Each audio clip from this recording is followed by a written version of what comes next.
like something that we thought was going to happen this year, and it's not. So, whatever. Let's go and take a look back right now. The Wayne Coito Show. Let's go right now and take a look back at week 0 from last year. Oh my God. We're gonna win! It's game day. It's the first game of the season. Aloha Stadium. Here we go. This is Wayne Coito from Hawaii Sports Fans. I don't know what this is. It'll just be something fun. Let's just play around with this a little bit and make something. See what happens. Let's go Warriors. We're gonna beat Arizona tonight. Awesome. Oh. Kick butt. I'm not sure. Game day. The smell in the air. What more is there to life in football season? But this, all your best foods, all your best friends, your favorite sport, everything all in one place. I mean, that's life, right? And in Hawaii, we know how to do it right.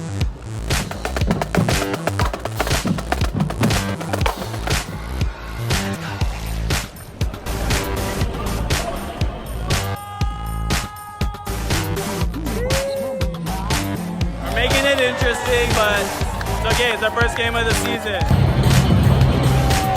Okay, back to the fact that it's now tied.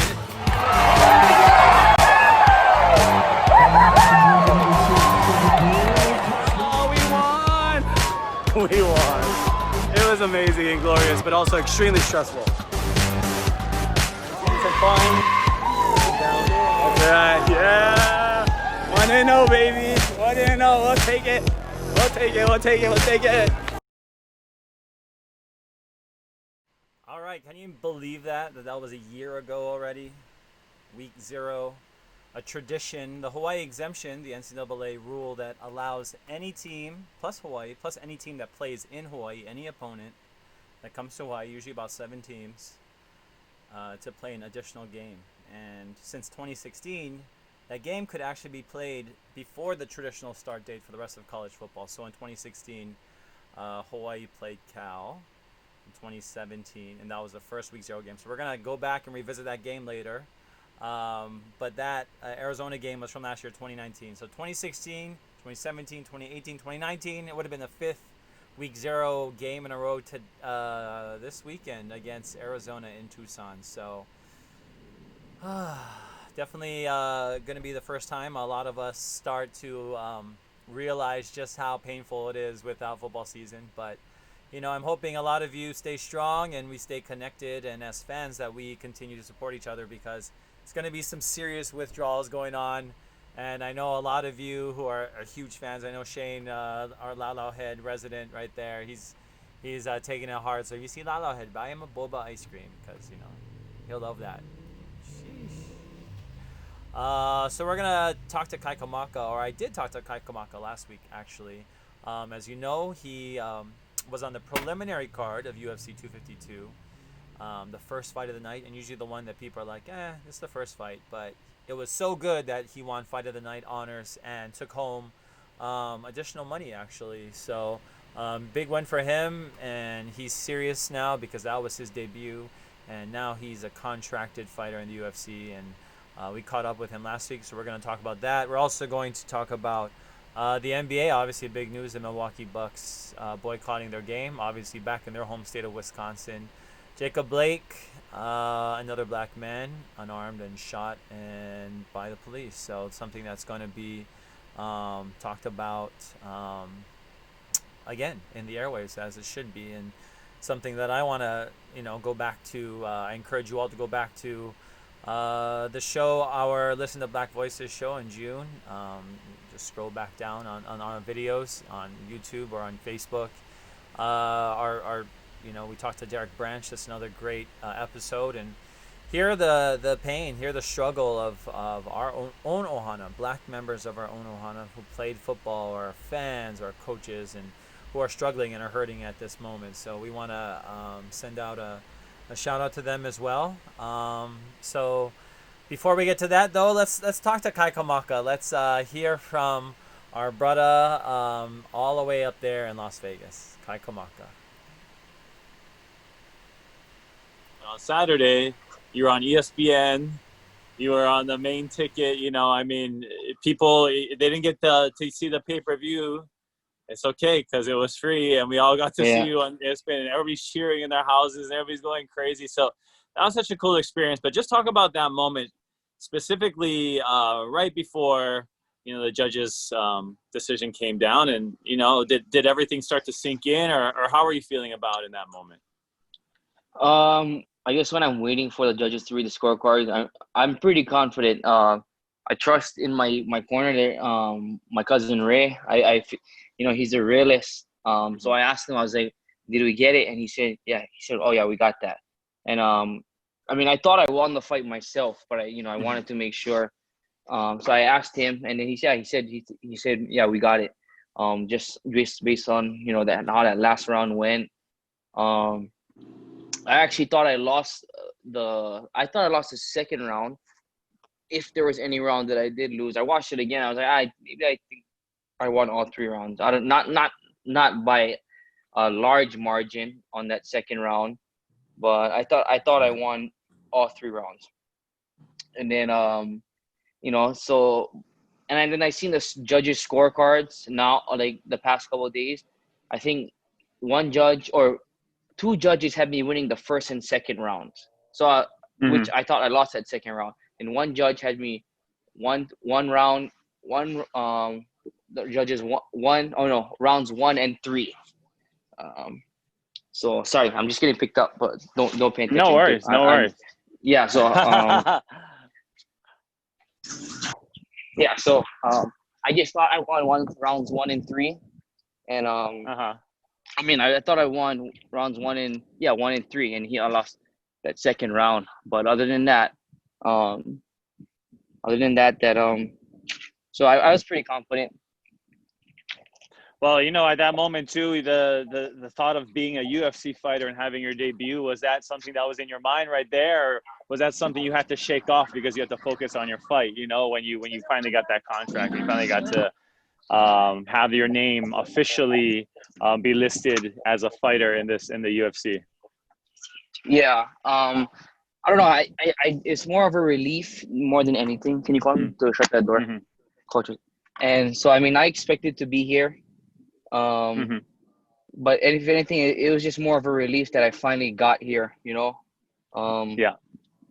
So, I mean, I'm not shocked by any means as far as, you know, being in the UFC. I'm just more like relieved that all this work is for something now, you know, I'm not bouncing around thinking about my next fight already. Yeah. Like, oh, where is it going to be? You know, I know it's going to be for the UFC. So it's just much more relieving. So that's the only difference. I wasn't like starstruck by any means. I'm just more relieved. Well, now that you got that monkey off your back a little bit, what are the next steps? I know you're focused and you're about to go and train, and you, like you said, you saw this coming. This is a part of, you know, what you had seen in your career and what the next steps were. What are the next steps right now from here on out? I mean, just taking it kind of slow. I mean, I'm gonna get back to training really quick. I'm not working hard right tonight or anything. I'm just kind of like want to get my metabolism going, so I'm just gonna do something light. But as far as like the next steps, personally, I have to birth my next child in the first couple weeks of October, so that's priority. But like anytime, like as far as fighting, anytime after that, he's born, I'm fine with it. I mean, this is my job, and I'm just glad that I have that last fight. I'm going home now, you know, next week, and I'm going home, and I can be home for the birth because we're kind of pushing it as far as we could, to, you know, secure a job. And now I have a job, an employer. I don't like to think of it as a job because this is all fun to me. But, of course. But you know, I have an employer now, and so now I can kind of, you know, relax it a bit and kind of breathe. But I like to fight anytime after the child is born in October. So do you get the kind of the choice, or does Dana White personally try and you know, put the card together? How does it work once you under contract? It seems like, I mean, people say like, oh, it's hard. You don't really have a schedule compared to other guys like the PFL or whatever. But I mean, they they fight like if you want to fight, they find you a fight. Like there's guys fighting like twice in 2 weeks, you know, like in a few months. So I mean, they if you want to fight, they'll find you a fight. So I mean, I'm not too worried about getting a fight.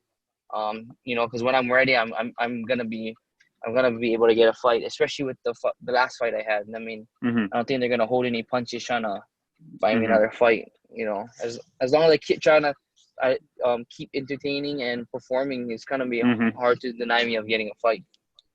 Well, you did that. You entertained. You had the fight of the night. What did that feel like? I mean, what was that part like? It was actually weird because I was watching the fights from a different perspective. Like usually, I want to see good fights. I want to see I want to enjoy the fights. But I was watching the fight from a perspective like I want every fight to be boring. You know, because I didn't get the finish, so I knew I wasn't getting like that submission of the night or performance of the night kind of thing. So I was hoping every fight was boring, and it's kind of weird because I'm in the UFC now, like, and I, you know, like it's a different was different perspective. Well, now that you're in the UFC and you have that, like you said, that relief on you, you get to come home. What's the first thing you're gonna do when you get home too? Well, I mean, other than quarantine, I don't know. I mean, order some good food, enjoy my kids. I feel like they've grown like leaps and bounds since I've been gone. I'm gonna be gone like over a month, I think. Wow. But when I get back, because I just fought 2 fights back to back, so. Yeah, we'll talk about that as well. And did you feel like you needed to do that? That was important to fight all those fights back to back, or did the timing just kind of work for you? Do you think? Well, I mean, like you just said, it was kind of a little bit of both. I needed that fight to put me here. You know, to catapult my career. I was gonna be in Vegas regardless, because I was just gonna wait around in Vegas for that last minute call. But then my manager called me about doing that fight in South Dakota, LFA, which they've signed like over 200 something guys to the UFC. So it was a no-brainer. Okay. Yeah. It was a no-brainer. I was still gonna roll with the plan, fight that fight, just win that fight, and then come to Vegas. Because if I can't win that fight, I don't belong in the UFC. You know, that's just what, you know. Being realistic. So I win that fight, and on my way back, I'm just not gonna go home and quarantine because it's gonna be hard for me to get back out. I did my medicals already for Vegas, and I was kind of rich. I was just waiting around. Hopefully something hit, and it hit pretty quick. So, I mean, everything happened for a reason. I mean, but it didn't just happen. You know, we made it happen. I mean, yeah, it's like, oh yeah, everything came out to a T. It did, but we had to do work in order for everything to happen the way it did. Well, I know everything that was instilled in you as a kid, because similar to you, I'm Hawaiian. I went to Kamehameha. I was teaching actually when you were a student. You were probably, I think you were 2013, right? You graduated. Yeah, I was 2013 grad. So I was teaching. I taught till 2012 actually, and you know, everybody at Kamaka, being a former student, being a former student athlete, you know, like we feel like so proud of just that foundation that we have. And I know that for you, that's such a major thing, with all your tats, with just the way you carry yourself with your warrior, repping that you'd like to do. And just talk about how important that aspect has been for you as you develop into a professional now. Yeah, I mean, for one, like I you know, I always thought about this in my head, just from being from Kamehameha. You know, Punahou, you have Manti Te'o. St. Louis, you have Marcus Mariota. And for me, I mean, I'm not in the NFL, but for me, I wanted to be that for Kamehameha, you know. And I mean, but now you have like Kamu Grugier Hill and stuff. But I was just like, I wanted to be like that, but for Kamehameha, you know, that big of a star. And then, yeah, I mean, just being from Kamehameha is like, I mean, it's a big deal. It's like, if you go to Kamehameha in Hawaii, it's like, you've hit like that's like hitting the that's like hitting the what is it called, like the lottery in the United States. You know what I mean? Like because you can't you don't control whether or not you've got in. I mean, only so much, but they pick you. You know what I mean? That's right. So I mean, it's yeah. I mean, in the US, you have in the continental US, you have lottery tickets, and the same. I mean, and in Hawaii, you have get into Kamehameha. So I mean, and I ride that all the way. Like I'm very proud to go to Kamehameha, and I mean, you don't realize it till you have left. So, well, you are definitely a star from Kamehameha now. So definitely believe that. And you know what you are doing is just at the beginning. And in Hawaii, obviously, we talk about staying humble and staying focused. And I know coming home is going to do a lot of that for you. But you also got to coach and be, you know, somebody that inspired other kids. I mean, you're a kid yourself, but you get to inspire the next generation. Just talk about that and how that has, you know, inspired your process and growth as an athlete. Yeah, I mean, I still coach at Kamaka. I coach wrestling over there, and I don't know. Hopefully, I get to. I mean, I'm still gonna coach this year. I don't know how my schedule can be, just because, you know, I'm in the UFC now, and it's a lot different. So I mean, yeah, I don't know. I mean, I'm still gonna coach. I love those kids, and I still want to be around them and share whatever I can with them. But most importantly, the only thing I really want to do for them is just inspire them, because I was in their seats. You know, I was on those mats with them, where they're at now, where they're working out. And I just want to, like, maybe it's not MMA, or maybe it's not wrestling, but I just want to let them know that you just got to go after it. I mean, yeah, it's hard. Everything is like hard work, but it's not like just that simple. You have to have hard work, and you have to have other like intangibles too that'll make it happen. You know, I mean, it's not I can't quit coaching. I like seeing the guys that are successful, you know, with accolades. They you know, they still inspire me too, but the ones that really inspire me is the guys that turn corners that people don't really notice. You know, the guy that didn't start, but now he's starting because he earned that spot. You know, he's not as skilled talent wise, but he works hard. Those are the kind of guys that I love to watch, and I like to, you know, I like to be around. Well, those guys could be super inspired, man. My coach is in the UFC right now. That's going to be so cool for them to be able to say stuff like that. But as you know, a lot of it is a mental game, and being able to stay mentally strong through all of this and the ups and downs. And what has been for you something that has just been like a consistent or a stable part for you to be able to help you to continue in this difficult career that you're going down? I think I can honestly say my wife, because she's believed in me from the very beginning. We've been together since 9th grade. Wow. Yeah. I hope I didn't have to scold you guys anywhere, like in Coneo walking around or something, or going down the steps. That wasn't you guys, okay, right? Nah. Wow, 9th grade. So that's a long time. That's a long time to be there. I mean, so we've been together since 9th grade, and she just stuck with me all the way through college. And for majority of the time, you know, I had full-time effort, but I wasn't getting full-time benefits from this career. You know, I wasn't getting full-time pay. So she was the one. She was working full-time. She was doing all these jobs just to make it possible for me. And then at the same time, we're having kids too. So it's been rough. And then now now I'm at a place where I have a good employer, and I can be the one, you know, to do it for her. And now she can she can just relax, you know, she can take care of the kids. So I think that's the most motivating factor right now. I mean, not right now. It's always been, you know. I mean, it's because it's been rough. It has not been easy by any means. So that's been the most motivating, her and my kids. Well, you've been also managed to take some hits and still keep your pretty features going. Or Kai Kamaka, you know, what is it like because you got that shiner? What is it like to have to deal with like the kind of cosmetic part of it? Is it just go away? Is it just normal? Because like it's striking to people, right? Because not everybody walks around with like, you know, big black eyes and a secure career. People are like, oh, okay, I get it. But what is it like for you? Are you like, oh man, afterwards when you're like looking in the mirror, or is it just like a part of the job now? I don't really look in the mirror and do that because my wife does that. She'd be like, "Oh my God, why weren't you blocking or whatever?" So I'm like, she already tells me, so I don't have to like look in the mirror and feel disgusted. And then, so she lets me know like, "Oh, you should have been blocking, then your face wouldn't look like that." And then, So I mean, I don't really look in the mirror and think like, oh my God, my face looks like this. I've been FaceTiming my kids and she'll be like, my daughter be like, Daddy, you bleeding? I'm like, yeah, I'm bleeding. Don't worry about it. So I mean, I don't really pay attention to it Wow. anymore. It's just a part of the life. You Yeah, it's know, just a part of life. and your kids are also, now that they are being able to see you and grow in your career, what is something that, you're trying to inspire within them as well?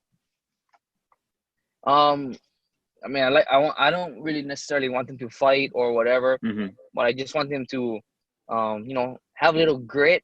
But like at the same time, whatever I've been instilling to those boys, a commitment, the same thing.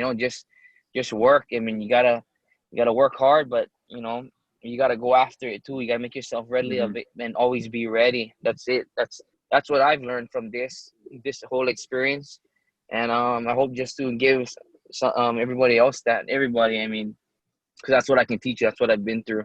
Mm-hmm. Mm-hmm. Well, I don't want to hold you up too long. I know that you got a big, trip ahead, and you got a quarantine in Hawaii when you got back too. But we want to just thank you for coming out. We'll be supporting you. I know you're going to start getting a bunch of fans. People are going to be searching for Kai Kamaka. So what's the best place to find you, on Instagram, or is that probably the best place? Yeah. In Instagram, and then Facebook.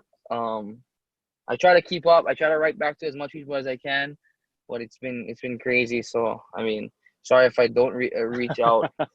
It's only gonna get this past crazier. weekend, yeah. This past weekend I had to shut it down. Like I have to turn off my notifications for Instagram, Twitter, and everything. I kind of just had to so it doesn't keep popping up because it was getting really stressful. So I just kind of turned it off, and when I open it, is when I see it. So it's not always in my face, and it's not always popping up, because it was getting kind of ridiculous. So I couldn't even really breathe. And after the fight, I had hundreds of text messages and hundreds of messages. I mean it's, you can't complain, but but it's just it's really stressful. It's overwhelming. It's just It's overwhelming. really overwhelming. Yeah.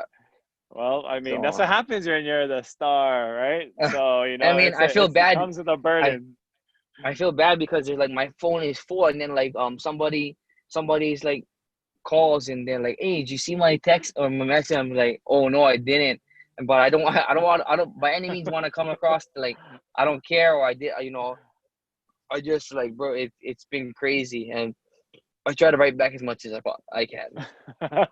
Well, we get it. Well, if you got to get out there, hire an assistant. I mean, you're going to have people having to juggle all of your business stuff, so you can spend time with your family and your friends. So maybe that's the next step for Kai Boy. That's going to be, he's going to have to start his empire and have some people, some assistants to do all his gopher work for him. But while you're in Las Vegas, and while you're up there, and we just want you to stay safe as well with everything that's going on. And once again, it was cool. I got to be at home to watch your fight on TV, and I heard people in my neighborhood in Mililani cheering, and I think going to that decision, and how bloody you guys were, both of you. And he seemed to be a very sportsman-like type of fighter. And I know he gave you a knee.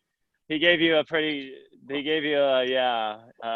sore looking knee and everything. So I mean, if you want to talk about, I didn't want to bring up that moment, but that looked kind of painful. But I didn't see it in real time. I saw it in the replay, but I mean, it happened real quick. So I mean, did you feel like it was just something just happened in the middle of it, or did it just kind of hit you from surprise? Honestly, I can't tell you. I mean, because he did hit me, obviously, but I mean, the adrenaline is going, and your head is just going. That shoot, I mean, he probably did, but I mean, my head, it wasn't to where I remember the knee. I mean, I just remember myself being bloody and from certain hits, and be thinking oh shoot, I got to get him back because he's scoring against me. So I mean, when you're in the midst of it, it could have been anybody. I mean, if it definitely hurts, but I'm not thinking of oh, that was one. You know what I mean? I was just you're more worried about I think I'm more worried about the blood, because I don't want that to look like he's scoring on me. I mean? See. I see. Well, it I mean, looked they all painful. hurt for So sure. we were feeling it with you. We were trying to send our mana to you because that looked painful. We know how it is. It kicked it all. So it's Oh, happened that. Oh, more that than one. enough Oh, times. you're talking about that one. Yeah, that Oh one. yeah, yeah. That That hurt. one. That hurt. Yeah, I felt like it was in. Yeah, I Oh. thought you. Yeah, that no, that one hurt. Yeah, mostly that one because you look like you were in pain. That's why. I Yeah, mean, I'll be honest, you were against the cage. Like that was the only thing that finally got to you. That's why I was thinking, oh, this guy, Kelly, he just threw that out or what? Because I mean, that's kind of what stopped a lot of your flow. But in the end of it, you got the win. That's all that matters. We're very proud of you at home. I'm sure all the Hawaiians are very proud of you and excited to see your next step. But we'll let you get back to training, all right, Kai? And it was great to okay. catch up with you. All right, Thank you. cheers, man. Take Cheers. care. Bye. Aloha.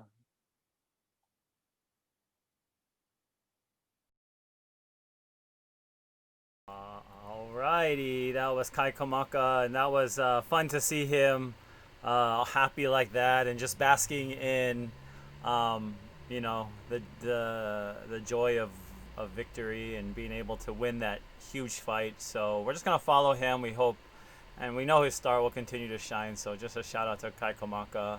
Obviously he's an Omua guy, right? Gotta get back to the, you know, he was coaching even at Kamehameha, the varsity team. So pretty cool. I know he still, like he talked about, still wants to coach, loves doing that. And, you know, still has so much left as a pro fighter now. Or he's been a pro fighter, but as a pro fighter in the UFC to now take the next step. I'm going to, you know, segue to this. And we're going to talk about week 0 in Australia. We're going to go and talk about the very first week 0 game in Australia and the Hawaii Sports Fans Tour that went there.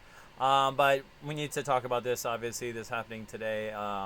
The Milwaukee Bucks, the team, before their NBA playoff Game 5 in their division opening round of the Eastern Conference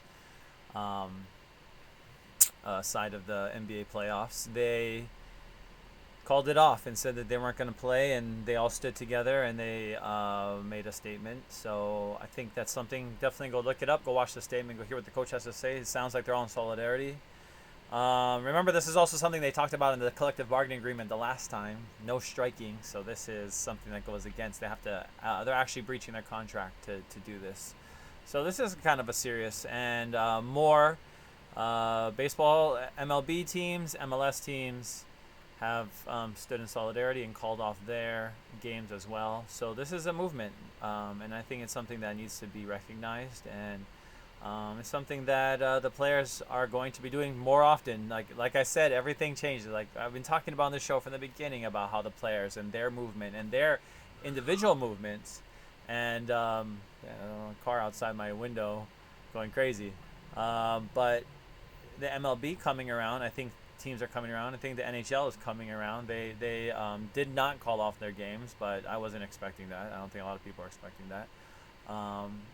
But you know, I think it's something that to be said that players are willing to stop the playoffs, and probably even if it was the NBA Finals, I guarantee they would stop it. This is how committed the NBA players are. So this is something definitely to keep your eyes on. See how long it goes for. Go back and please watch, listen to Black Voices, where I talk to some former Black players, our fans and members of our Ohana, our Hawaii football family that you know, are struggling and are feeling the pain of yet another killing. And you know, you have to feel empathy. You know, you have to put yourselves in everyone's position and understand just how hard it is. And you know, I think it's a good chance for us to continue to reflect again. Like they said, this is serious, and we talked about this last time. We all did. We can't let a movement die just because it gets, you know, stale or we feel like, you know, it's over. No, this is why the players had to do this. They can't put Black Lives Matter all over the court, all over the back of the jersey, and then keep playing when something like this happens. So, on principle, they had to do what they had to do. But with that being said, you know, I want us to continue to be focused on, you know, focused on how we can make Black lives and Black voices amplified, and how we can continue to do that through sport. So let's continue to do that together as one Ohana as well. I wanted to go back and here's some photos from Australia. So this was 2016, week 0. So week 0, we talked about this, is the week before. The traditional start date is that Thursday before Labor Day is when you can usually start a college football, when you can schedule your first game, right? If you're the AD at a school. But if you're AD at UH, at the University of Hawaii, or at one of the schools who Hawaii plays in that first game, you're able to start your season on week 0. Excuse me. Week 0. So that would be this week theoretically in a normal world that clearly we don't live in right now.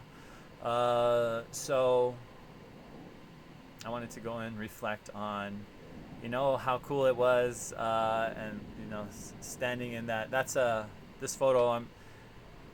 All of these photos are from Australia. I'm trying to. They're kind of bungled up right now. There's myself with Dave Matlin and President Lassner at UH. But that was such a fun trip, and the thing that if you see my personal Facebook or Twitter, you'll see I shared a photo of the last 4 years of going to week 0 games, and week 0 games are special because they are pretty unique to us as UH football fans, because any team that plays in week 0 is either us or a team that is we will play, or a team that is playing a team that we will play. So there's always a connection to UH football in week 0. And the very first week 0 game, I think when that was coined, was 2016. And that was in Sydney, Australia. So we went all the way to Sydney, Australia. And if you came with Hawaii sports fans, we started in Rotorua, New Zealand, actually. And we went to Hangi dinner, and we went and got mud baths, and we went and did some geothermal baths, lots of baths. So we're very clean and very soft after that, skin-wise at least, because we were, taking advantage of all of nature's bounty in New Zealand. And after some days in New Zealand, we flew over to Australia, and we started our time in New Zealand at the Rocks, where our hotel was. And the Rocks is like a part of downtown Sydney, like a historic part of Sydney that's really cool. So we stayed right on the Rocks and did all the cool Sydney stuff, went to the Opera House. I mean, it's such a beautiful place, great food. And also went out and went into the countryside, went to Hunter Valley, and where they have a lot of vineyards, and we did a wine tour out there. And then we also went to the Blue Mountains, and were able to go to the Katoomba. So if you see that photo over there, is a photo of Ray, our man Ray, with a mom. That woman was a mom of one of the players. Everyone thought she was like the sister or something, like younger sister even possibly, but she's the mom of one of the players, and that was kind of cool to see that little. There wasn't much of a ribbing. I mean, there's no rivalry, but it was like, oh, Cal, oh, UH. And of course, the koala. I mean, how can you not love petting a koala who's been eating eucalyptus for God knows how long? Which is kind of like hallucinogenic, apparently. I remember them talking about. So those koalas are definitely having a good time. Sam Spencer says Sydney was awesome. If you went to Sydney, leave some comments and talk about the stuff that you enjoy doing in Sydney, Australia. But everything that is a National Rugby League game we went to, and they let us go on the field afterwards. So that was in Northampton, in New South Wales, Australia. So we drove up to Northampton. We went to the beach up there. It was supposed to be winter in their summer, and it was like a kind of a beautiful summer day. So we probably could have swam actually at the beach there. But it was really fun, and we were able to make so many memories all over Australia. I mean, not just going to these places, but just walking down the street, going to the farmer's market. There was a huge farmer's market on Saturday morning before our game. Or was it Sunday? Maybe it was Sunday. Was our game on a Sunday? I feel like our game was on a Sunday because back in the U.S. it was a Saturday, because the rule is week 0 can actually start on that Saturday. So not the Thursday. You can't have a Thursday night week 0 game. So our game would be this Saturday in Tucson, Arizona, in a perfect world that we don't live in right now. But instead, we are now breaking our streak of week 0 games, starting with this first one in in Sydney, Australia. And then 2017, if you came with Hawaii sports fans, again, we went to week 0 in UMass. We started at the Red Sox, and then we went from a Red Sox game. We went to this amazing brunch in Southie, Boston. So good. Oh my gosh, the pancakes. I had like these fruity pebble pancakes. Oh my gosh, they're so good. And like bacon, so good. Go check out all the photo albums at Hawaii Sports Fans on the Facebook. Check out all the albums, they're so fun. But that trip, we went to Fenway. We watched the Red Sox versus the Orioles. We went to Springfield to go to the Basketball Hall of Fame. So where all the basketball players go when they're inducted. It's like the Canton, Ohio of basketball. It's Springfield, Massachusetts. On that same day, we saw UH beat Amherst on the road to open the season at UMass Amherst. And that night, actually, we went to a really cool bar that used to be like an underground subway, and we watched a fight, a UFC fight. I forgot who was fighting. Was it Max? Max might have been fighting that night.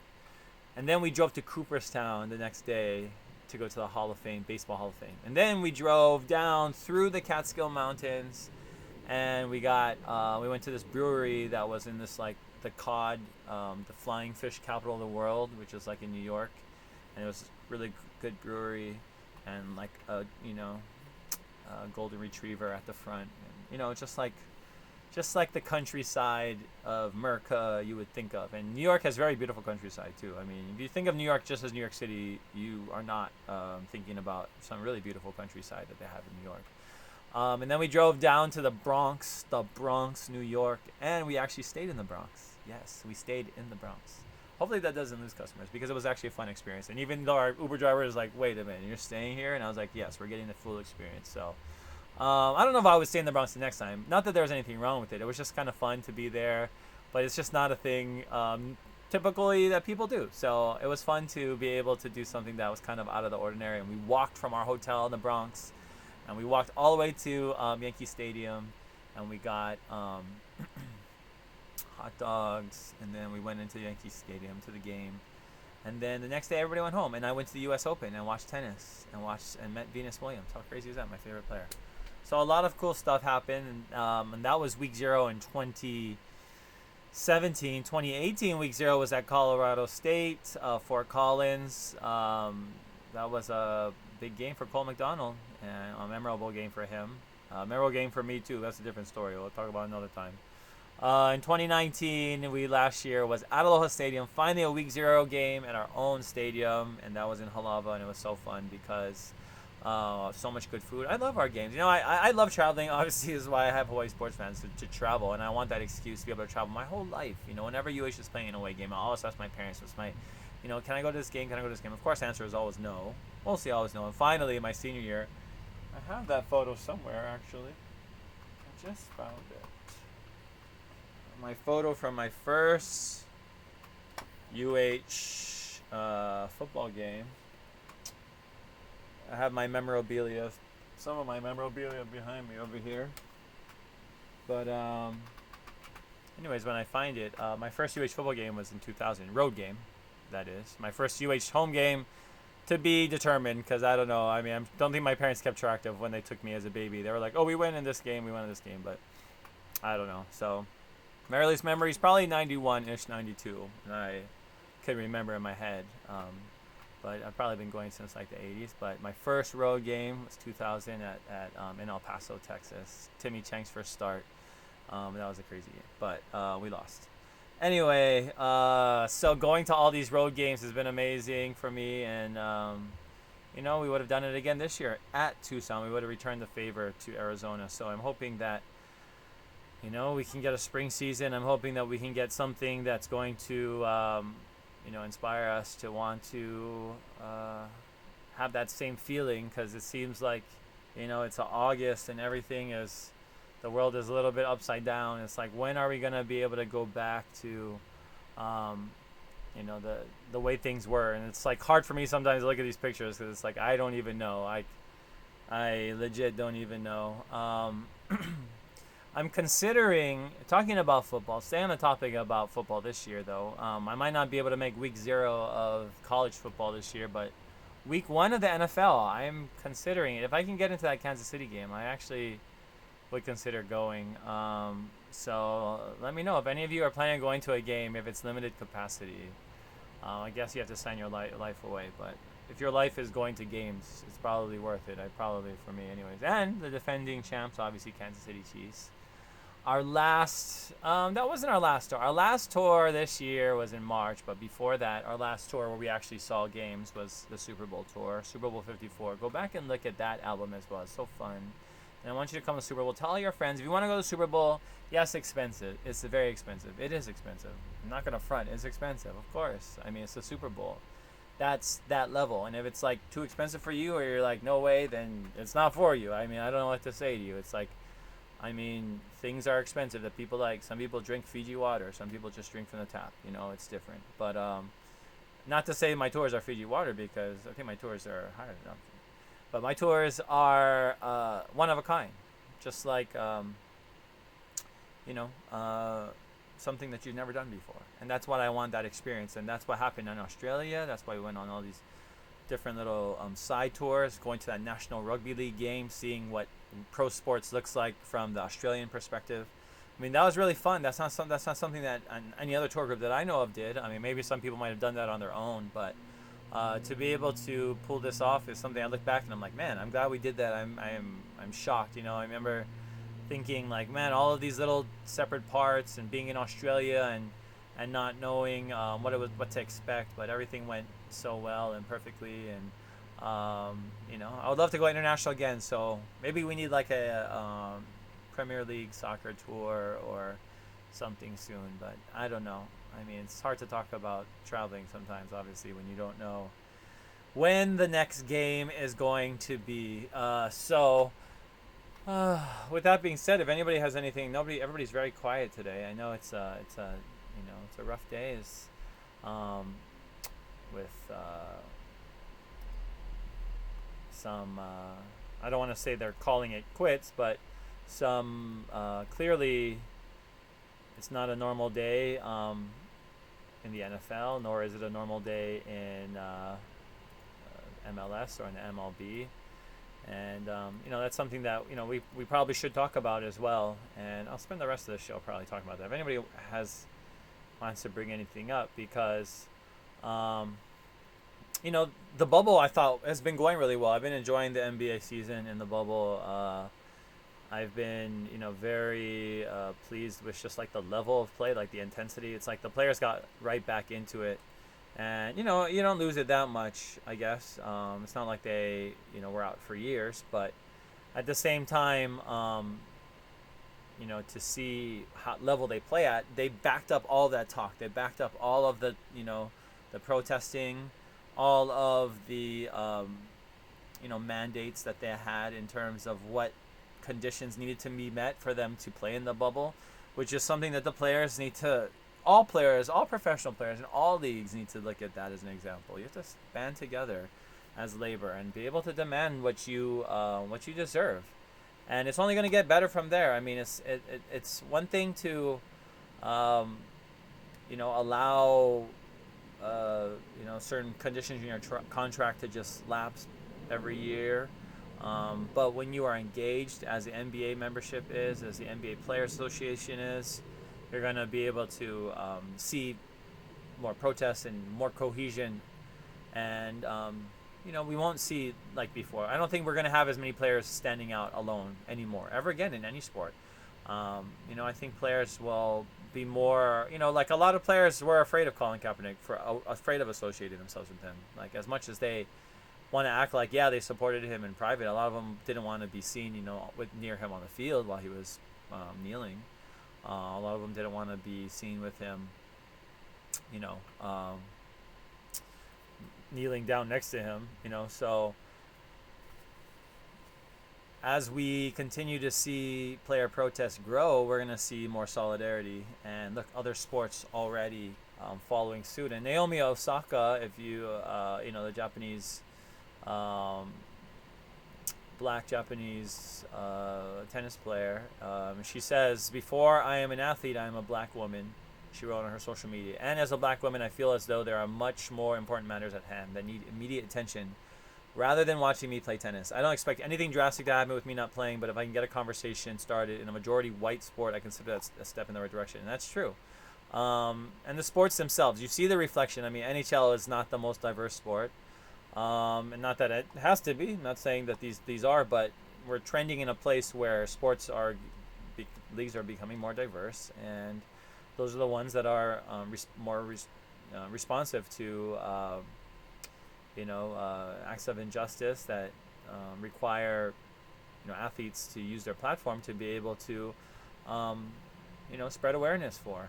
And now you're seeing it in tennis, right? Especially now that after the Williams sisters, now you have Naomi Osaka, you have Sloane Stephens, you have Coco Gauff, you have all of these black tennis players now, and that's the face of the game is truly changing. But the U.S. Open begins next Monday, and she's a former U.S. Open champ, and you probably saw that match where she played Serena, and Serena was given a point deduction from the referee. That was a travesty, in my opinion. One of the biggest travesties in sports that I've ever witnessed. But I was happy to see Naomi Osaka win that final. But that's a fun event too. As a fan, to go to the U.S. Open, I've been to all 4 tennis majors. Wimbledon, a place that I always wanted to go to. I got to go in 2016. And just walking on that ground at the All England Club is really pretty cool. It's pretty edifying because, just all the history that took place there and what we see on television. I mean, it used to be on HBO, I remember when I was a kid, so everything just seems cooler when it's on HBO. But I don't know why Wimbledon, the earlier rounds were on like ESPN or something. But it has that allure, and that was kind of cool to go to that and go to Australia and see the Australian Open in Melbourne. Melbourne's such a fun city, one of my favorite cities in the whole world. I mean, such a cool city, clean, the food is amazing. I went during the Australian Open weekend when I was there. It was also Chinese New Year, so the whole city was celebrating Chinese New Year, and there's a lot of dragon dancing, lion dancing, and you could see a lot of people out there just commemorating the occasion. I mean, whether they were Asian or not. I mean, it was cool. Melbourne, very diverse and fun, forward-facing city. And Paris, that's my first major, actually. 2014, I went to Paris to Roland Garros to see the French Open. So that was pretty cool. Australia was the only one that I saw the championship, and I saw both championships: the women's championship, where it was Venus versus Serena, my 2 favorite players, and the men's championship, where it was Rafa versus Roger. I mean, 4 greats, really. I mean, 4 greats. Like, that's not even using that word lightly. I mean, they're the greats. So that was a great weekend.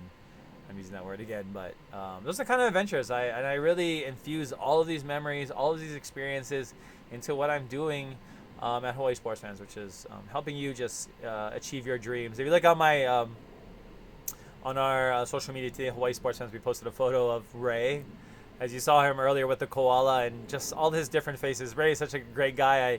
I tailgate with him before the games at UH sometimes at the stadium, and he had such a fun time. And he's a guy that sometimes a lot of people like Ray.